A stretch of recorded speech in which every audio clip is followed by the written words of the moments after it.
Така, денес имаме задоволство да ја отвориме новата забавно-рекреативна и фитнес зона на пешачката патека, ново изградената пешачка патека и велосипедска патека од каналот студенчиште до парк, и која се состои од два дела: едно детско игралиште заедно со сите помошни реквизити и една фитнес зона која што е изградена заедно во соработка со Агенцијата за спорт и млади при владата на Република Македонија, со што на некој начин дадовме допринос кон збогатување на атрактивноста нова целосна рекреативна зона на овој потек покрај езерото, и им овозможивме и на најмладите да можат да се забавуваат и да се рекреираат тука, меѓутоа и на оние кои се занимаваат со рекреативен спорт и со фитнес да може да ги користат овие реквизити на ова мощна, атрактивна, можеби и најатрактивна локација во Република Македонија, со прекрасен поглед кон стариот град и кон езерото, и во ова, би рекол, прекрасен природен амбиент, со што, повторно ќе кажам, комплетиравме две вакви комплетни зони, заедно со зоната која што постои веднаш пред почетокот на оваа патека, кај Холандскиот парк, во која е сместена исто така фитнес зона и едно детско игралиште. Фитнес зоната беше обезбедена преку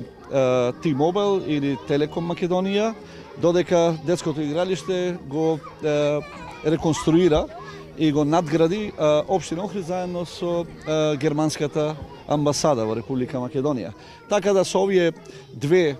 фитнес и забавно-рекреативни зони, мислам дека го дополнивме изгледот на ова мощна атрактивна патека, која што гледате и сами дека веќе како е отворена, станува и главно шеталиште и главна рекреативна зона на Охриѓани, меѓутоа и на оние млади кои што во вечерните часови ги посетуваат ноќните клубови кои се распространети по должина на патеката. Ваквиот тренд на општина Охрид ќе продолжи и во иднина, и сметаме дека го направивме можеби направивме една исправна одлука која сметавме на почеток на мандатот да инвестираме во пешачки рекреативни забавни зони, какви што се пешачките патеки, детските игралишта, спортските арени и фитнес зоните, и тоа не охрабрува да продолжиме и во иднина. Јас претпоставам дека не само ние, и можеби и некои кои ќе дојдат после нас, ќе продолжат со изградбата на ваквите рекреативни, забавни или спортски зони, каде што луѓето, неколку пати сум го нагласил ова, ќе ги промовираме здравите животни навики, меѓутоа и ќе ги повикаме граѓаните со